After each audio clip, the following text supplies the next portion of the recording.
বাবা মাছটা ভাজা করছি। তো দেখো, মাছ খেতে খুব একটা পছন্দ করি না, মানে পছন্দ করি না বললেই চলে। তো শ্বশুরবাড়িতে যখন মাছ রান্না করি অল্প একটু খাই, না খেলে নয়, তাই খাই। তো এখন বাবার বাড়িতে এসে আমি মাছ ভাজা করছি। শ্বশুর বাড়িতে খাই না, আর বাবার বাড়িতে এসে মাছ ভাজা করছি খাওয়ার জন্য। তো দেখো, আমি নিজেই মাছ কিনে নিয়ে আসলাম, যেহেতু আমার মা মাছ খায় না, ওই কারণে মা আর মাছ কেনে না। তো আমি মাছ কিনে নিয়ে এসে মাছটা ভাজা করছি।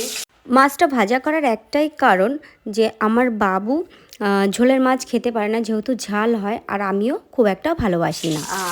ভাজাটা তাও একটু খেতে পারি, কিন্তু যে ঝোলের যে মাছ হয় বা মশলা হয়, ওগুলো তো আমি এখন খেতেই পারি না। আগে ভালো লাগতো, বাট এখন একটুও পছন্দ হয় না।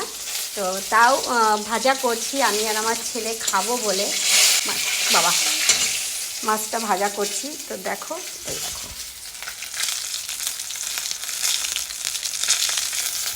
মানে বাজার থেকে আমি 4 পিস মাছ কিনে নিয়ে এসেছি। 2 পিস ভাজা করছি আর 2 পিস রেখে দিচ্ছি, সেটা পরে করব, পরে খাবো। যদি ভালো লাগে করব, ভালো না লাগে আবার শ্বশুরবাড়ি নিয়ে চলে যাব। মানে এখানে তো আর খাওয়ার কেউ নেই যে রেখে দিয়ে যাব, সে খেতে পারবে। তো ও কারণে আমাকে এই বাড়িতে আমি যখনই আসি, ধরো মাছ মাংস যখনই আসি আমাকে কিনে নিয়েই আসতে হয়। তো এখন আমাকে কি হয়, ওইগুলো কিনে নিয়ে আসার পরে যখন এক্সট্রা থেকে যায় বা বেশি হয়, সেটা আমাকে বাড়িতে প্যাক করে নিয়ে যেতে হয়। কেন কি মা খায় না, আর ভাই বাড়িতে থাকে না, বাবাও বাড়িতে থাকে না, বাবা বিদেশে রয়েছে, ভাই বোম্বে রয়েছে। তো ওই কারণে আমাকে এক্সট্রা যা বেঁচে যায়, যদি খেতে না পারি, তখন আমাকে কি করতে হয়, সেটা বাড়িতে প্যাক করে নিয়ে যেতে হয়।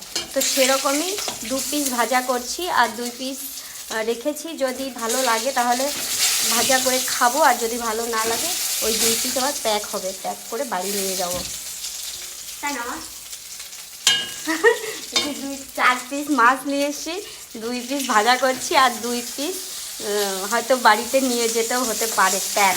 ওই কারণে আমার কর্তামশাই মানে ওর ভালো লাগে না এসে খেতে, ও বলে যে কেউ নেই, হচ্ছে দুজনকে গিয়ে খেতে হয়, আবার বাড়িতে নিয়ে আসতে, ওই জন্য ওর পছন্দ হয় না। মাঝে মধ্যে বলে যে আমি খাবো না, ঠিক আছে। তো যাই হোক, আজকে আর কর্তামশাই আসেনি, আজকে ছেলে আর আমি এসেছি। এখন অনেকটা বেলাও হয়ে গেছে, এখন 12টার বেশি বাজে। এখন 12টা, হ্যাঁ 12টা 7 বাজে। তো এখন মাছটা ভাজা হয়ে গেল। মা আবার একটু গেছিলো একটা জায়গায়, তো সেখান থেকে এক্ষুনি আসলো। এখন আমি আর মা খাবো। মা খাবে মায়ের খাবার, মা যা রান্না করেছে নিরামিষ, আর আমি খাবো মাছ। ছেলে আবার মাছ ভাজাটা একটু ভালো খায়, তো ওই কারণে। আর কর্তামশাই তো কোনো কথাই হবে না, ও ভীষণ ভালো খায় মাছ, তো ওর জন্য আমাকে করতেই হয়। তো যাই হোক, যে খাবে তার জন্য তো করতেই হবে, কিছু করার নেই। হয়ে গেছে মাছ ভাজা। তো চলো এখন কটা খেয়ে নিই। টাটা।